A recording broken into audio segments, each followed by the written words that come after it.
Salute media ഇന്ന് എത്തിയിരിക്കുന്നത് കണ്ണൂർ ജില്ലയിൽ പെരിങ്ങോം വൈക്കര പഞ്ചായത്തിൽ കാഞ്ഞിരപ്പൊയിൽ ധീരനായ മുൻ സൈനികൻ ഹവിൽദാർ രാജീവ് യുബിയുടെ കാർഗിൽ യുദ്ധത്തിനിടെ മാരകമായി പരിക്കുപറ്റി പിന്നീട് സൈന്യത്തിൽ നിന്നും വിരമിച്ചു. അദ്ദേഹമായിട്ടുള്ള ആ പഴയ ഓർമ്മകൾ പങ്കുവയ്ക്കാൻ വേണ്ടിയിട്ടാണ് ഇന്ന് അദ്ദേഹത്തിൻ്റെ വസതിയിൽ എത്തിയിരിക്കുന്നത്. സാറിനോട് നമുക്ക് ചോദിച്ചറിയാം വിശേഷങ്ങൾ.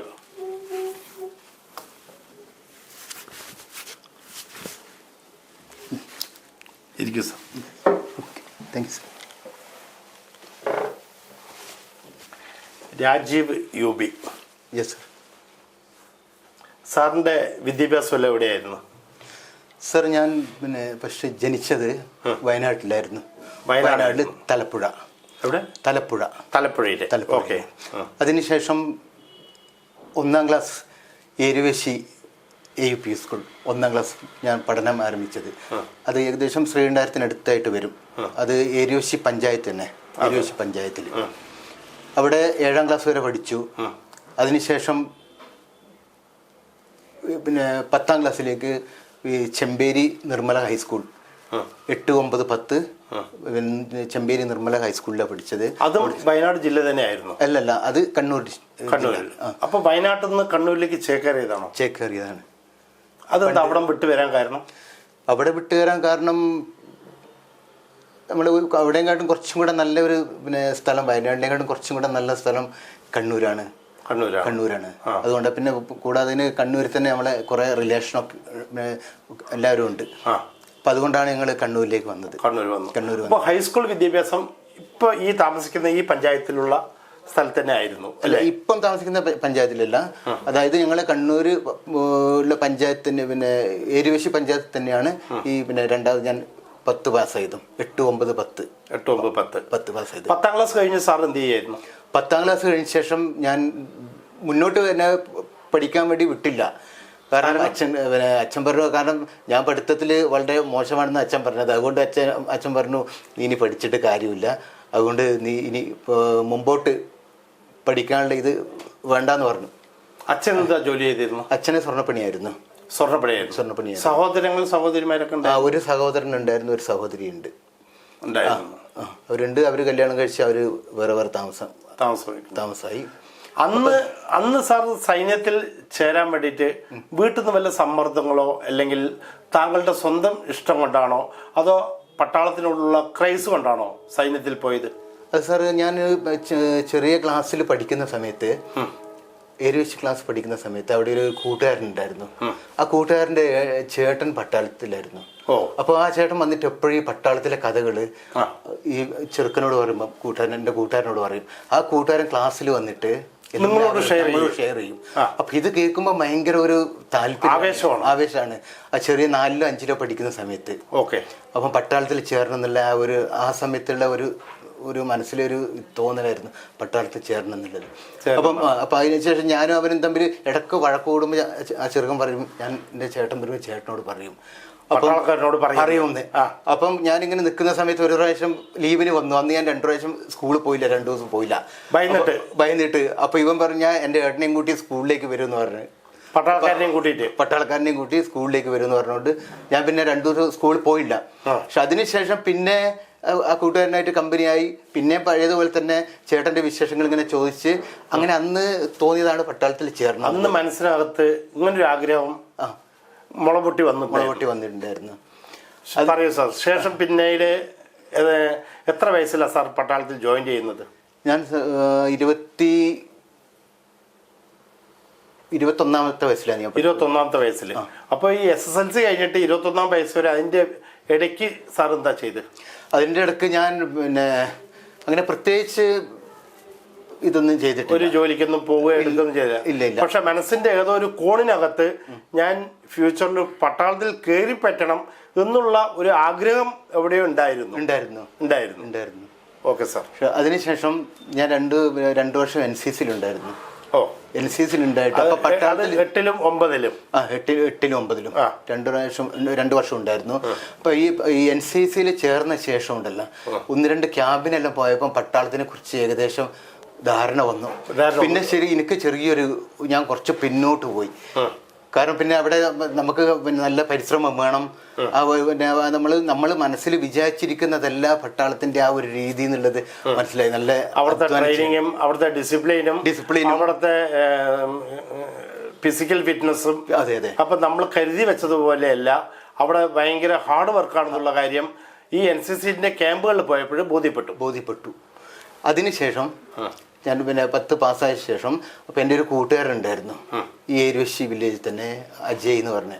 അപ്പം ആ കൂട്ടുകാരന് പട്ടാളത്തിൽ കയറാൻ ഭയങ്കര ആഗ്രഹമാണ്. അപ്പം അവൻ എന്നോട് പറഞ്ഞു രാജീവ് എൻ്റെ ഒന്നിച്ച് വരണമെന്ന് പറഞ്ഞു. അപ്പം അന്ന് നമ്മൾ കോഴിക്കോട് വെസ്റ്റേയില്ല പോയിക്കൊണ്ടിരുന്നത് ഈ റിക്രൂട്ട്മെൻറ്റിൻ്റെ കാര്യത്തിന് വേണ്ടിയിട്ട്. അപ്പം ഞാൻ താല്പര്യമില്ല എന്ന് പറഞ്ഞല്ലോ. അപ്പം അവന് മനസ്സിലായി എനിക്ക് താല്പര്യമില്ല. അപ്പം എൻ്റെ വീട്ടിൽ പോയിട്ട് എൻ്റെ SSLC ബുക്കിൻ്റെ ഫോട്ടോസ്റ്റാറ്റും ഇതൊക്കെ എടുത്തിട്ട് ഇവന്റെ എഴുതി എന്റെയും കൂടി എടുത്തിട്ട് ഞാൻ അറിയാതെ തന്നെ അപേക്ഷ അയച്ചു. അപ്പൊ വീട്ടിൽ പോയി ആരുടെ സർട്ടിഫിക്കറ്റ് മേടിച്ചത്? എന്റെ അമ്മേന്റെ അടുത്തുനിന്ന് നിങ്ങളുടെ സർട്ടിഫിക്കറ്റ് മേടിച്ചിട്ട് അതിന്റെ കോപ്പി എടുത്തിട്ട് എല്ലാം ഫില്ല് ചെയ്തിട്ട് BROയിൽ അപ്ലൈ ചെയ്തപ്പോ 2 പേർക്ക് ഒരേപോലെ കോൾ ലെറ്റർ വന്നു. ഓക്കെ. കോൾ ലെറ്റർ വന്നപ്പോഴാണ് ഞാൻ അറിയുന്നത് ഇങ്ങനെ കോൾ ലെറ്റർ വന്നിട്ടുണ്ട് എന്നുള്ളത്. ഓക്കെ. പക്ഷെ അതിനുശേഷം പിന്നെ ഞാൻ ഒരു താല്പര്യമില്ലാത്ത പോലെ നിന്നു. പക്ഷെ ഇവരെന്നോട് പറഞ്ഞു രാജീവ നമുക്ക് പോയിട്ട് വരാം എന്തായാലും നിനക്ക് വേണ്ടി പോണ്ട, നീ എനിക്ക് വേണ്ടി പോ, എനിക്ക് താല്പര്യമുണ്ട്, നീ എനിക്ക് വേണ്ടി പോ, പിന്നെ എനിക്ക് വേണ്ടി നീ കൂടെ വാന്ന് പറഞ്ഞു. അങ്ങനെ ഞങ്ങൾ 2 പേരും കൂടെ കോഴിക്കോടിലേക്ക് പോയി. അപ്പൊ കോഴിക്കോടിലേക്ക് പോയപ്പോ അപ്പൊ എന്റെ വിചാരം എന്താന്ന് വെച്ച് കഴിഞ്ഞാല് ഇവന്റെ ഒന്നിച്ച് പോയിട്ട് ഒരു സിനിമയെല്ലാം കണ്ടിട്ട്, അന്ന് സിനിമ എന്നെല്ലാം പറയാൻ നല്ല ഒരു ഇൻട്രസ്റ്റ് സമയം, സിനിമയെല്ലാം കണ്ടിട്ട് സുഖമായിട്ട് കിടന്നുറങ്ങിയിട്ട് വരാന്നുള്ള മനസ്സിൽ വിചാരിച്ചിട്ടാണ് ഞാൻ പോയത്. പക്ഷെ അവൻ എന്താ ചെയ്തെന്ന് വെച്ച് കഴിഞ്ഞാല് ഒരു 4-5 കിലോ പഴമൊക്കെ മേടിച്ച്. കാരണം അവന് വെയിറ്റ് കുറവായിരുന്നു. അപ്പം പിന്നെ പോയി ഞങ്ങള് സിനിമയൊക്കെ കണ്ട് അവിടെ കിടന്ന് ഇവൻ 2:30 ആയപ്പോൾ എഴുന്നേറ്റു. 2:30 ആയപ്പോൾ എഴുന്നേറ്റിട്ട് പിന്നെ ഞാൻ നോക്കിയിരിക്കുമ്പം ഇവൻ പഴം കഴിച്ചു കൊടുക്കുകയാണ് വെയിറ്റ് വെക്കാൻ വേണ്ടി. ഞാൻ കുറെ നേരം കൂടെ കിടന്നുറങ്ങി. അതിനുശേഷം പിന്നെ എഴുന്നേറ്റ് തയ്യാറായി ഞങ്ങളവിടെ പോയി. ഏകദേശം സമയത്ത് അവിടെ എത്തി ഞങ്ങൾ ഈ ടെസ്റ്റ് പിന്നെ ഇത് തുടങ്ങി. ഫസ്റ്റിലെ തന്നെ ഓട്ടത്തിന് ഞാൻ പാസ്സായി, ഇവൻ ഫെയിലായിപ്പോയി ഓട്ടത്തിന്. അത് കഴിഞ്ഞ ശേഷം അടുത്ത ഒരു ടെസ്റ്റ്, പിന്നെ അവനെ ഔട്ടാക്കിയല്ലോ. അടുത്ത ടെസ്റ്റിന് ഞാൻ പാസ്സായി. പിന്നെ ഉച്ച കഴിഞ്ഞ ശേഷം മെഡിക്കൽ വെച്ചു. ആ ഉച്ചവരെ അവനും കാത്തിരുന്നു. ഉച്ച കഴിഞ്ഞ ശേഷം മെഡിക്കൽ കഴിഞ്ഞ് ആ മെഡിക്കലിന് ഞാൻ പാസ്സായി. അന്ന് മൊത്തത്തിൽ എന്ന് പറഞ്ഞാൽ പിന്നെ പേരൊക്കെ എഴുതിയെടുത്ത് പിന്നെ ഫിസിക്കലും മെഡിക്കലും എല്ലാം പാസ്സായ ശേഷം പിന്നെ ലെറ്റർ വരുമെന്ന് പറഞ്ഞാൽ വിട്ടു. അപ്പൊ ചേരാൻ ആഗ്രഹിച്ചത് ഇവൻ, പക്ഷെ കെട്ടിയത് എനിക്കും. അപ്പൊ തിരിച്ചു വരുമ്പം അവൻ ഭയങ്കര കരച്ചിലായിരുന്നു. എനിക്കൊരു ടെൻഷനുമില്ല. ഞാൻ പറഞ്ഞു അജയ് നീ എൻ്റെ സ്ഥലത്ത് നീ പോയിക്കോ, അങ്ങനെ പോയിക്കോന്ന് പറഞ്ഞ അവനെ സമാധാനിപ്പിച്ച് കൊണ്ടുവന്ന്. പക്ഷേ പോകാൻ പറ്റത്തില്ലല്ലോ. പിന്നെ നാട്ടിൽ വന്ന് പിന്നെ എല്ലാവരും കൂട്ടുകാരെല്ലാം പറഞ്ഞ രാജീവ് എന്തായാലും നീ പോകണം എന്ന് പറഞ്ഞിട്ട് അങ്ങനെയാണ് ഞാൻ എൻ്റെ പട്ടാളത്തിലേക്കുള്ള ആദ്യ സ്റ്റെപ്പ് എടുക്കുന്നത്. അങ്ങനെയാണ്. ആ കൂട്ടുകാരനായിട്ട് ഇപ്പൊ കാണാറുണ്ടോ? ആ കൂട്ടുകാരനായിട്ട് ബന്ധമുണ്ട്. അതിന് ശേഷം പട്ടാളത്തിൽ വീണ്ടും കയറി. അവൻ ഏകദേശം 2 വർഷം കഴിഞ്ഞപ്പോൾ അവനെ കിട്ടി. ഇപ്പോഴും ഉണ്ട്, ബന്ധത്തിലുണ്ട്. Very good. സാറ് ഏത് കോറിലേക്കാണ് സെലക്ഷൻ ആയത്? എങ്ങനെയാ സാർ? ഏത് കോറിലോട്ടാണോ, ഏത് കോർപ്സിലാണോ പോയത്? Infantry, artillery? ഞാൻ ആർട്ടിലറി പോയി. അപ്പോൾ എവിടെ? ഹൈദരാബാദായിരുന്നോ നാസിക്കിലായിരുന്നോ? ഹൈദരാബാദിൽ പിന്നെ ഡ്രൈവറായിട്ട്. ഏത് വർഷമാണ് സാർ? 1995. ട്രെയിനിങ് കംപ്ലീറ്റ് ചെയ്തു. സാർ പോസ്റ്റിംഗ് ഏത് യൂണിറ്റിൽ പോയി? പോസ്റ്റിംഗ് 244 മീഡിയം റെജിമെന്റ് ബട്ടിയണ്ടയിലായിരുന്നു ലൊക്കേഷൻ ആയിരുന്നു. ഓക്കെ. അവിടെ പോയി കഴിഞ്ഞ ശേഷം അവിടെ ബട്ടിയണ്ടയിൽ സാർ എത്ര വർഷം ഉണ്ടായിരുന്നു? ബട്ടിയണ്ടയിൽ ഞങ്ങളവിടെ പിന്നെ പോയ ശേഷം 1.5 വർഷം അവിടെ ഉണ്ടായിരുന്നുള്ളൂ. അത് കഴിഞ്ഞ ശേഷം പിന്നെ ഉദംപൂരിലേക്ക് മൂവ് ആയിരുന്നു ആ സമയത്ത്. നോർത്തേൺ കമാൻഡിലേക്ക് അങ്ങോട്ട് പോയി. ഉദംപൂരിലേക്ക് പോയി. ഉദംപൂരിൽ അവിടെ ഏകദേശം 3 വർഷം ഉണ്ടായിരുന്നു തോന്നുന്നു. 3 വർഷം ഉദംപൂരുണ്ടായിരുന്നു. പക്ഷെ അതിനുശേഷം നമ്മളിപ്പം യൂണിറ്റ് മൂവ് ആണല്ലോ. അപ്പം പിന്നെ അതിനുശേഷം ഞങ്ങൾ അവിടുന്ന് പിന്നെ അക്കന്നൂരിലേക്ക് പോയി. അക്കന്നൂർ പോയി. അവിടുന്ന് ബാരാമുള്ളയ്ക്ക് പോയി. ഈ ബാരാമുള്ളയിൽ എത്തിയപ്പോഴാണ് അവിടെ എത്തുമ്പോൾ 1999 ബാരാമുള്ള എത്തിയ സമയത്ത്. ബാരാമുള്ള എന്നാണ് 1999 അതായത് മെയ് മാസം അവിടെ ഞങ്ങൾ ഡ്യൂട്ടി ചെയ്തുകൊണ്ടിരിക്കുകയാണ്. അപ്പോൾ ഡ്യൂട്ടി ചെയ്തുകൊണ്ടിരിക്കുന്ന സമയത്താണ് ഇങ്ങനെ പെട്ടെന്ന് കാർഗിലിലെ ഈ പ്രശ്നങ്ങൾ ഇങ്ങനെ പതുക്കെ തുടങ്ങുന്നത്. അപ്പോൾ സ്റ്റാർട്ടായി. ഇവിടെ പതുക്കെ സ്റ്റാർട്ടായപ്പം ആ സമയത്ത് ലീവിന് പോകേണ്ടവരെല്ലാം ലീവ് ക്യാൻസലാക്കി. ഇങ്ങനെ ഒരു പ്രശ്നം വരാൻ പോകുന്നുണ്ട് എന്നുള്ള അറിഞ്ഞപ്പം തന്നെ എല്ലാവരും ലീവ് ക്യാൻസലാക്കി. പരമാവധി ലീവിൽ ഉള്ളവരെല്ലാം തിരിച്ചു വിളിച്ചു. അതിനുശേഷം കറക്റ്റ് 3-ാം തീയതി മെയ് 3-ന് ഞങ്ങൾ കംപ്ലീറ്റ് വണ്ടിയും എക്വിപ്മെൻറ്റും ഈ പിന്നെ ഹെവി മോട്ടോർ ഗണ്ണും ആമിനേഷനും എല്ലാം എടുത്തിട്ട് ഞങ്ങൾ 3-ാം തീയതി പിന്നെ ദ്രാസിലേക്കും കാർഗിലിലേക്ക് മൂവായി. കാർഗിലിൽ പോയിട്ട് ഗണ്ണെല്ലാം ഡിപ്ലോയ്ഡ് ആയി. കാർഗിലിൽ 2 കമ്പനി പോയി. അതായത് നമ്മൾ ബാറ്ററി എന്നല്ല പറയുക, അതായത് 2 കമ്പനി ബാറ്ററി 2 ബാറ്ററി കാർഗിലിലും 2 കമ്പനി ഇവിടെ ദ്രാസിലും. അപ്പം ഞങ്ങൾ ദ്രാസിലായിരുന്നു ഉണ്ടായിരുന്നു മെയ് 3-ന്. അപ്പോൾ സാർക്ക് ഈ ഇൻസിഡന്റ് പറ്റുന്നത് കാർഗിൽ യുദ്ധം കൊടുമ്പിരി കൊണ്ട് നടക്കുന്ന സമയമുണ്ടല്ലോ, അതിനിടയ്ക്കാണോ സംഭവിച്ചത്? ഗൺ ഏരിയയിൽ വന്ന് അവര് പാകിസ്ഥാന്റെ റൗണ്ട് വന്ന് വീണതാണോ? ഗണ്ണേരിയിൽ, അതായത് ഞങ്ങൾ ഗണ്ണ് 12 ഗണ്ണ് ഡിപ്ലോയ് ചെയ്ത് വെച്ചിട്ടുണ്ട്. അപ്പൊ ഞങ്ങള് 12 ഗണ്ണ് പറയുമ്പോ 2 കമ്പനിയുടെ 2 ബാറ്ററിയുടെ ഏതൊക്കെ ബാറ്ററികളായിരുന്നു അവിടെ? പിന്നെ ശരിക്ക് ഒന്ന് റോമിയോ ബാറ്ററിയും ക്യൂബിക് ബാറ്ററിയും. റോമിയും ക്യൂബിക് ബാറ്ററി അവിടെ ഡിപ്ലോയ്ഡ് ആയിരുന്നു. അവിടെ സാറ് മെയിൻ ഡ്രൈവർ ആയിരുന്നു? ഞാൻ അവിടെ ഡ്രൈവർ ആയിരുന്നു. ഞാൻ ഗൺ ടോയിങ് വെഹിക്കിളിന്റെ ആയിരുന്നു? അല്ലല്ല, ഗൺ ടോയിങ് വെഹിക്കിളിന്റെ, ഞാൻ DMT ആണ്. DMT. അപ്പൊ ഞാൻ അവിടെ ആമിനേഷൻ എടുത്തുകൊണ്ട് വെക്കാൻ വേണ്ടി, അതായത് ഫയറിങ് ചെയ്യുന്നുണ്ടല്ലോ, ഗണ്ണ് ഫയർ ചെയ്യുന്ന ആമിനേഷൻ എടുത്തുകൊണ്ട് വെക്കാൻ വേണ്ടിയിട്ട് അവിടുന്ന് പിന്നെ ഞങ്ങൾ ഡ്രൈവർമാരെല്ലാം പോയി ആമിനേഷൻ എടുക്കും, ഗണ്ണിൻ്റെ അടുത്ത് കൊണ്ടുവന്ന് വെക്കും, ഗണ്ണ് ഫയർ ചെയ്യും. അങ്ങനെ ആ ഒരു ടൈമിങ് നടന്നുകൊണ്ടിരിക്കുന്ന സമയത്താണ് പെട്ടെന്ന് പിന്നെ കുറച്ച് തീവ്രവാദികൾ ഉള്ളിലേക്ക് കയറിയിട്ടുണ്ടെന്നുള്ള മെസ്സേജ് കിട്ടിയത്. പെട്ടെന്ന് തന്നെ എല്ലാ ഡ്രൈവർമാരെ ഫാൾ ചെയ്ത് നിർത്തി. ആ സമയത്ത് ഞങ്ങൾ ഇപ്പം നൈറ്റ് ബൈനാക്കുലർ, അപ്പം ഞങ്ങളൊരു ബാറ്ററി കമാൻഡർ ഉണ്ടായിരുന്നു, അപ്പം നൈറ്റ് ബൈനാക്കുലർ എൻ്റെ കയ്യിൽ തന്നു. അപ്പം അതുകൊണ്ട് നോക്കാം. അപ്പോൾ ആ ബൈനാക്കുലറും കൊണ്ട് നോക്കുന്ന സമയത്ത് ഞങ്ങൾ ആരും പ്രതീക്ഷിക്കാതിരുന്ന സമയത്താണ് പാകിസ്ഥാൻ്റെ ഒരു RTയുടെ ഷെല്ല് കറക്റ്റ് ഞങ്ങൾ പാകിസ്ഥാന്റെ ഹെവി ഗണ്ണിന്റെ റൗണ്ടാണ്. ഹെവി ഗണ്ണിന്റെ റൗണ്ട് അത് ഇത് രാത്രിയിലാണോ സാർ സംഭവം? രാത്രിയിൽ. എത്ര മണിയായിരിക്കും? രാത്രി ഏകദേശം 9 മണി ആ സമയത്താണ് ഈ സെല്ല് വന്ന് വീഴുന്നത്. സാർ നിൽക്കുന്ന പൊസിഷനിൽ എത്ര അകലെയാണ്? ഞാൻ നിൽക്കുന്ന പൊസിഷന് ഒരു 15 മീറ്റർ അകലെ. അത്രയും നിയറസ്റ്റ് ആയിരുന്നു? അത്ര അടുത്തായിരുന്നു. കൂടെ ആരെല്ലാം ഉണ്ടായിരുന്നു? കൂടെ ഞങ്ങൾ ഏകദേശം ഒരു 15 ഡ്രൈവർമാരോളം ഉണ്ടായിരുന്നു. 15 ഡ്രൈവർമാരുണ്ടായിരുന്നു. പക്ഷെ ഒരു പെട്ടെന്ന് കിടന്ന്, നമ്മളിപ്പം പിന്നെ എന്തെങ്കിലും ഇങ്ങനെ വെടിയുടെ ഈ ശബ്ദമെല്ലാം കേട്ട് കഴിഞ്ഞാൽ പെട്ടെന്ന് കിടക്കുമല്ലോ.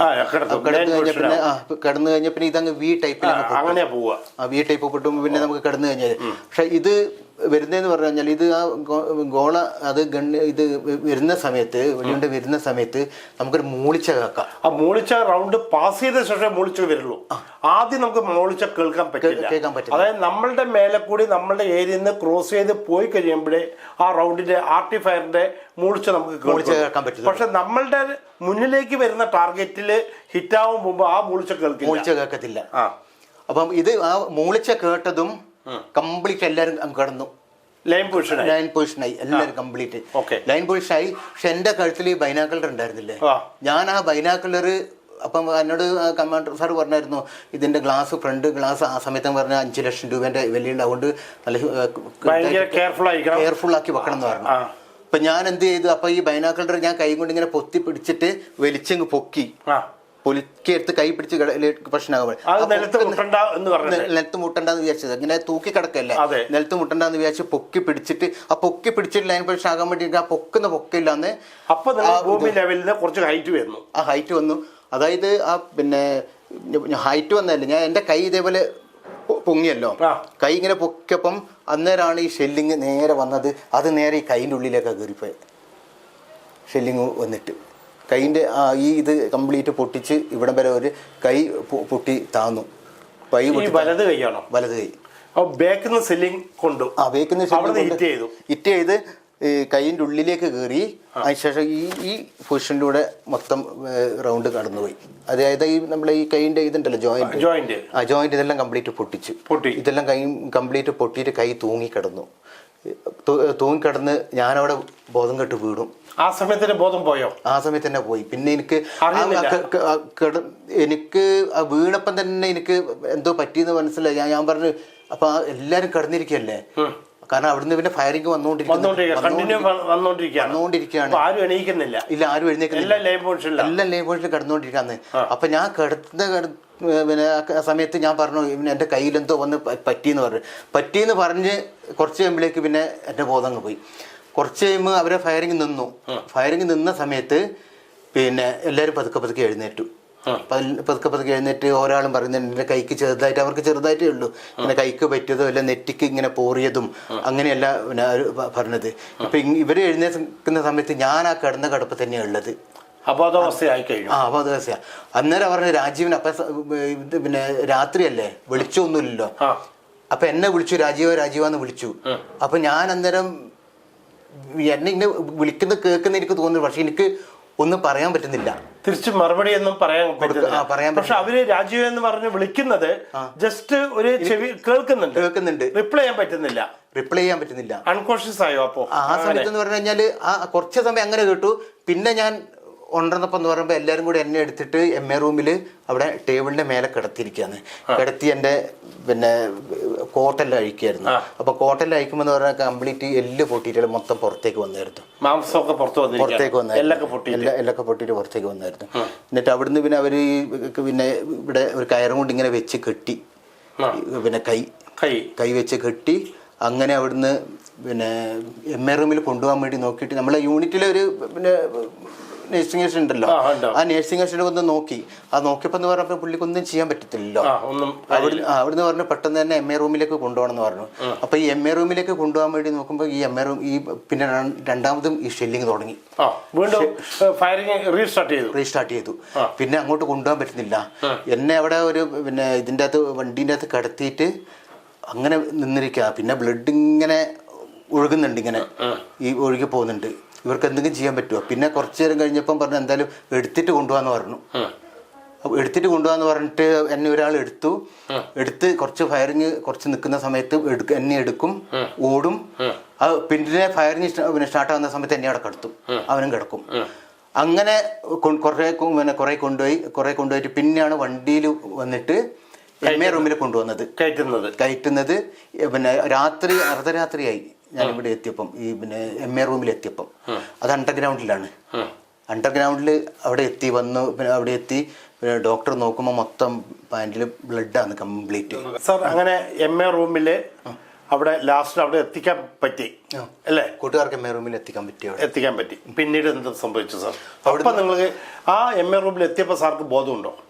MA റൂമിൽ എത്തിയപ്പം ഇടയ്ക്ക് ബോധം വരുവാൻ ചെയ്യുന്നുണ്ട്. അപ്പൊ ഈ ബ്ലഡ് ലോസ് ആയിക്കൊണ്ടിരിക്കുന്നുണ്ട്.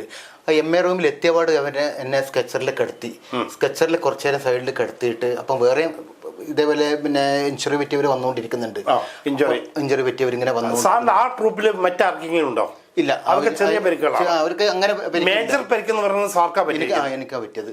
അപ്പം എന്നെ 3 പേരും ഉണ്ട് എൻ്റെ ഒന്നിച്ച് തന്നെ എന്നെ MA റൂമിൽ കൊണ്ടാക്കിയത്. എന്നിട്ട് അവർ കുറച്ചു നേരം എന്നെ സൈഡിലേക്ക് മാറ്റി കിടത്തി കുറച്ച് കഴിയുമ്പം ആ സ്കെച്ചറിൽ നല്ലോണം ബ്ലഡ് വരുന്ന സമയത്ത് ഇവർ പോയി പറഞ്ഞു ഡോക്ടറോട്, സാർ പിന്നെ നല്ലോണം ബ്ലഡ് വരുന്നുണ്ടെന്ന് പറഞ്ഞു.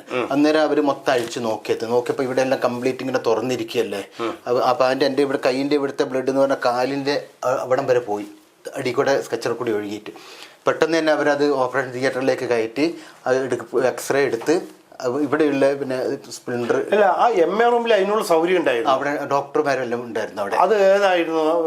കാർഗിലിൽ തന്നെയാണ്. കാർഗിലിൽ തന്നെ. അവിടെ ആ MA റൂമിന്റെ എന്ന് പറഞ്ഞാല് അവിടെ പിന്നെ നമ്മള് പെട്ടെന്ന് വന്നു കഴിഞ്ഞാലുള്ള ആ ഇത് ചെയ്യാനുള്ള സജ്ജീകരണം അവിടെ ഉണ്ട്. അവിടെ അപ്പം ഉണ്ട്. ആ സമയത്ത് എന്ന് പറഞ്ഞു കഴിഞ്ഞാൽ നമുക്ക് എമർജൻസി ആയിട്ട് ചെയ്യേണ്ട ആ ഒരു പിന്നെ ഡോക്ടർമാരും നേഴ്സുമാരും എല്ലാം ആ പിന്നെ അണ്ടർഗ്രൗണ്ടിൽ തന്നെ ഇവരെല്ലാം ഹെലികോപ്റ്ററും തയ്യാറാക്കി വെച്ചിട്ടുണ്ട്. അതായത് പിന്നെ അവിടുന്ന് ഫസ്റ്റ് ഇത് ചെയ്തിട്ട് ശേഷം പെട്ടെന്ന് തന്നെ പിന്നെ ശ്രീനഗറിൽ എത്തിക്കാൻ വേണ്ടിയിട്ട്. അപ്പം അവിടുന്ന് അവര് നോക്കിയിട്ട് പിന്നെ ഓപ്പറേഷൻ തിയേറ്റർ എന്ന് പറഞ്ഞാൽ നമ്മൾ സാധാരണ ഒരു ഇത് അല്ല, പക്ക ഓപ്പറേഷൻ തിയേറ്റർ അല്ല. അവിടെ കയറി ഇവിടെ നോക്കിയിട്ട് അവർ എടുക്കാൻ പറ്റുന്ന സ്പ്ലിൻഡറിൽ എടുത്ത ശേഷം കംപ്ലീറ്റ് തുന്നിക്കെട്ടി, കംപ്ലീറ്റ് തുന്നിക്കെട്ടി. അതിനകത്ത് കുടുങ്ങി കിടക്കായിരുന്നു. ആ കുടുങ്ങി കിടക്കുന്നത്. ഈ കൈയിൻ്റെ ഉള്ളിൽ അവർ എക്സ്റേ എടുത്ത് നോക്കിയപ്പോൾ ഉണ്ടത് ഈ കൈയിൻ്റെ ഉള്ളിലെ സ്പ്ലിൻഡർ ഉണ്ട്. പിന്നെ സ്പ്ലിൻഡറിന്റെ കഷ്ണങ്ങൾ വേറെ പല സ്ഥലത്തായിട്ടുണ്ടായിരുന്നു അവിടെ. അവരെടുക്കാൻ പറ്റുന്നത് ആ മുറിവിന്റെ മുകളിലുള്ളത് അവരെടുത്ത ശേഷം മൊത്തം തുന്നിക്കെട്ടി. പിന്നെ ബ്ലഡും കയറ്റിയിട്ട് നേരെ പിന്നെ അത് അങ്ങനെ ആ ബ്ലഡും കയറ്റി അങ്ങനെ കിടക്കുന്ന സമയത്ത് രണ്ടാമത് പിന്നെ ഷെല്ലിങ് വരാൻ തുടങ്ങി. വീണ്ടും ഷെല്ലിങ് വരാൻ തുടങ്ങി. അപ്പൊ പിന്നെ അവിടെ തന്നെ കടത്തി തന്നെ ഈ എൻ്റെ ഒന്നിച്ച് വന്നവരെ തിരിച്ചയച്ചു. അവരെ ഏറ്റെടുത്തല്ലോ.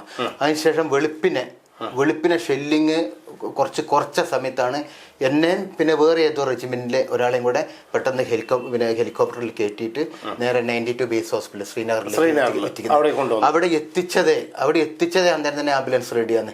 അന്നേരം തന്നെ അവർ ആംബുലൻസിലേക്ക് കയറ്റി നേരെ പിന്നെ MH എത്തിച്ചു.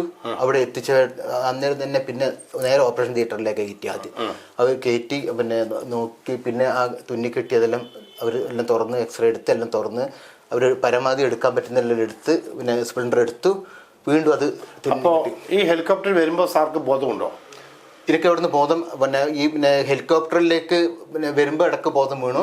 അതിനുശേഷം പിന്നെ ഞാൻ നോക്കുമ്പോൾ എന്നെ എല്ലാവരും പിന്നെ ഹെലികോപ്റ്ററിന് താങ്ങി ഈ പിന്നെ ആംബുലൻസിലേക്ക് കയറ്റുമ്പോഴാണ് ബോധം വരുന്നത്. പിന്നെ ശ്രീനഗറിൽ എത്തിച്ചിട്ട് പിന്നെ അവിടെ ചെന്ന് നേരെ തിയേറ്ററിനകത്ത് കയറ്റി. പിന്നെ രണ്ടാമത് ഇത് തുറന്നിട്ട് അവര് എടുക്കാൻ പറ്റുന്ന സ്പ്ലിൻഡർ എല്ലാം എടുത്ത ശേഷം പിന്നെ ഈ കൈയിന്റെ ഇടക്ക് ഇങ്ങനെ നമ്മൾ വിറക് കീറുമ്പോൾ ഒരു വെടിയില്ല എന്ന് പറഞ്ഞ പോലെയാണ് കീറിപ്പോയത് സ്പ്ലിൻഡർ. അതെടുത്തില്ല, അതങ്ങനെ തന്നെ വെച്ച് ബാക്കി എന്നെ അവിടെ ഒരാഴ്ചത്തോളം ഞാൻ അവിടെ ഉണ്ടായിരുന്നു. ഈ 92 ബേസ് ഹോസ്പിറ്റലിൽ ഒരാഴ്ച അവിടെ ട്രീറ്റ്. അപ്പൊ നല്ല തണുപ്പാണ് ആ സമയത്ത് അവിടെ. അപ്പൊ അവിടെ ഒരാഴ്ച ഓർമ്മയുണ്ടോ? പിന്നെ ജൂണില്. അപ്പം അതിനുശേഷം അവിടുന്ന് പിന്നെ നേരെ സ്കെച്ചറിൽ കിടത്തി നേരെ പിന്നെ വിമാനത്തിൽ കയറ്റി. സ്കെച്ചർ തന്നെ വിമാനത്തിൽ കയറ്റിയിട്ട് നേരെ പിന്നെ ചണ്ഡി മന്ദിർ പിന്നെ കമാൻഡ് ഹോസ്പിറ്റൽ അവിടെ നിന്ന് ഓൾഡ് എയർഫീൽഡിൽ നിന്നാണ് പോയതല്ലേ? അതെ. വേറെ N32 അങ്ങനെയുള്ള ഫ്ലൈറ്റുകൾ ഉണ്ടായിരുന്നു. അത് പിന്നെ എയർഫോഴ്സിന്റെ ഫ്ലൈറ്റിലാണ് പോയത്. പിന്നെ അത് ഏത് ഫ്ലൈറ്റിലാണ് പോയെന്ന് എനിക്ക് ഓർമ്മയില്ല. എൻ്റെ ഫ്ലൈറ്റിലാണ് പോയത്. സ്കെച്ചറിലൊക്കെ കടത്തിയിരിക്കുകയായിരുന്നു. അപ്പം നമുക്കൊന്ന് കാണാൻ അങ്ങനെ എഴുന്നേറ്റ് കാണാൻ പറ്റത്തില്ല. അപ്പൊ അവിടെ എത്തിയപാട് തന്നെ അതായത് ചണ്ഡി മന്ദിർ പോയി. അവിടെ അവിടുത്തെ എയർപോർട്ടിൽ ഇറക്കി. അന്നേരം തന്നെ അവിടെ ആംബുലൻസ് റെഡിയായിരുന്നു. അവിടുന്ന് നേരെ ഹോസ്പിറ്റലിലേക്ക് കൊണ്ടുപോയി. അന്ന് ഹോസ്പിറ്റലിലേക്ക് കൊണ്ടുപോകുമ്പോൾ തന്നെ പിന്നെ അവര് നമ്മളെവിടെ കൊണ്ടുപോകുമ്പോൾ തന്നെ കംപ്ലീറ്റ് എന്ന് പറഞ്ഞു കഴിഞ്ഞാൽ ഈ എക്സ്റേ മെഷീൻ ഇതെല്ലാം അതിന്റെ ഹോസ്പിറ്റലിന്റെ ഫ്രണ്ടിൽ തന്നെ വെച്ചിരിക്കുകയാണ്. അത് ഫസ്റ്റ് നമ്മൾ പോകും. അത് ഹോസ്പിറ്റലിലേക്ക് പിന്നെ നമ്മുടെ ഇവിടുന്ന് ഈ ആംബുലൻസിൽ നിന്ന് ഇറക്കുമ്പോൾ തന്നെ നേരെ എക്സ്റേ ചെയ്യുന്നത്. എക്സ്റേ ചെയ്ത് അന്നേരം തന്നെ ഡോക്ടർമാർ അവിടെ നിന്ന് എഴുതി നേരെ അവിടെ നല്ല പിന്നെ ഒരു VIP ട്രീറ്റ്മെന്റ് ആണ് അവിടെ കംപ്ലീറ്റ്. അവിടെ എന്ന് പറഞ്ഞു കഴിഞ്ഞാൽ നമ്മൾ ബെറ്റൽ കാഷ്വാലിറ്റി ആയി വരുന്നവർക്ക് പിന്നെ നല്ല ഏറ്റവും നല്ല ആധുനിക രീതിയിലുള്ള സാങ്കേതികമായിട്ടുള്ള ട്രീറ്റ്മെന്റ് ചണ്ഡി മന്ദിറിൽ സാർക്ക് കിട്ടി. റൈറ്റ് ടൈമിൽ കിട്ടി. പക്ഷെ അവിടെ മാത്രം ഡിലേ ചെയ്തു. കാരണം അവിടെ സെല്ലിംഗ് ഉള്ള കാരണം കറക്റ്റ് ടൈമിൽ ഹെലികോപ്റ്ററിൽ ഇങ്ങോട്ട് എത്തിക്കാൻ കുറച്ച് വൈകി ശ്രീനഗറിലോട്ട്. പക്ഷെ ശ്രീനഗറിൽ വന്ന ശേഷം സഡൻലി അവർക്ക് വേണ്ടി ചെയ്തിട്ട് അവിടുന്ന് എത്രയും പെട്ടെന്ന് ഷിഫ്റ്റ് ചെയ്തു ചണ്ഡി മന്ദിറിലേക്ക്. ചണ്ഡി മന്ദിറിലെത്തി. അവിടുന്നാണ് പിന്നെ അവിടെ നിന്നതിന് ശേഷമാണ് ഈ സ്പ്ലിൻഡർ എടുക്കുന്നത്. കൈൻ്റെ ഉള്ളിലുണ്ട്. അപ്പം പിന്നെ അവിടുന്ന് ഡോക്ടർ പറഞ്ഞത് എന്താന്ന് വെച്ചാൽ ഏതോ ഒരു മിഷൻ വരാനുണ്ട് എന്ന് പറഞ്ഞു. അപ്പൊ അത് ഒരാഴ്ചക്കകം എത്തും. ആ മിഷൻ എത്തിക്കഴിഞ്ഞപാടെ ഈ സ്പ്ലിൻഡർ എടുക്കാൻ പറ്റുള്ളൂ എന്ന് പറഞ്ഞു. പിന്നെ എന്നെ അവിടെ കിടത്തി. അപ്പം എനിക്ക് പിന്നെ ഈ ഫോൺ ചെയ്യാനുള്ള സൗകര്യം എന്നാൽ ഞാൻ വീട്ടിലേക്ക് ആ ഫോൺ ചെയ്യാനുള്ള സൗകര്യവും ഇതെല്ലാം നമുക്ക് പിന്നെ നമ്മുടെ വീട്ടിൽ തന്നെ ഉണ്ട്. അതായത് നമുക്ക് അവിടുന്ന് പിന്നെ എക്സ്ചേഞ്ച് ത്രൂ കണക്ട് ചെയ്തിട്ട് നമുക്ക് വീട്ടിലേക്ക് വിളിക്കാനുള്ളതും എല്ലാ സൗകര്യം അവിടെ മുതലാണ് കിട്ടിയത്. ഇതിനോടകം നിങ്ങൾക്ക് ഏകദേശം ഒരു 10-15 ദിവസത്തിനകത്തല്ലേ ചണ്ഡി മന്ദിറിൽ എത്തിയത്? അതെ അല്ലേ? അത്ര ദിവസം നിങ്ങൾ ശ്രീനഗറിൽ മിലിറ്ററി ഹോസ്പിറ്റലിൽ ഉണ്ടായിരുന്നു. കാർഗിൽ നിന്ന് പെട്ടെന്ന് അവിടെ സ്വകാര്യ ചെറിയ ഒരു രീതിയിലുള്ള ട്രീറ്റ്മെന്റ് കിട്ടുള്ളൂ. എല്ലാം കൂടി ഒരു 2 വീക്ക് ടൈം വന്നിട്ടുണ്ടാവും അല്ലേ? അതിനകത്ത് യൂണിറ്റ് എന്നോ അല്ലെങ്കിൽ വേറെ എവിടെന്നെങ്കിലും മെസ്സേജ് നിങ്ങളുടെ വീട്ടിൽ കൊടുത്തിട്ടുണ്ടോ? അതല്ല സർ, ഞാൻ എനിക്ക് ഇത് പറ്റിയ സമയത്ത് തന്നെ, അതായത് പിന്നെ ഇഞ്ചുറി ആയ സമയത്ത് തന്നെ പിന്നെ മാതൃഭൂമി പേപ്പറിൻ്റെ അകത്ത് വന്നായിരുന്നു. പിറ്റേ ദിവസത്തെ മാതൃഭൂമി പേപ്പറിൻ്റെ അകത്ത് വന്നായിരുന്നു. അവിടെ അത് നാട്ടില് നാട്ടില് അതിന് വീട്ടിലേക്ക് ഒഫീഷ്യലായിട്ട് പട്ടാളത്തിൽ നിന്ന് വല്ല മെസ്സേജും കൊടുത്തിട്ടുണ്ടോ? ഇല്ല കൊടുത്തിട്ടില്ല. അപ്പം പേപ്പർ അച്ഛൻ തന്നെ വായിച്ചു. അപ്പം അച്ഛൻ എൻ്റെ അതാ ചോദിക്കുന്നത്, നമ്മളെ കണ്ണൂരിലെ രാജീവൻ വെടിയേറ്റ് ആശുപത്രിയിലെ ആളുടെ എന്ന് പറഞ്ഞിട്ട് അച്ഛൻ തന്നെ പേപ്പർ വായിക്കുന്നത്.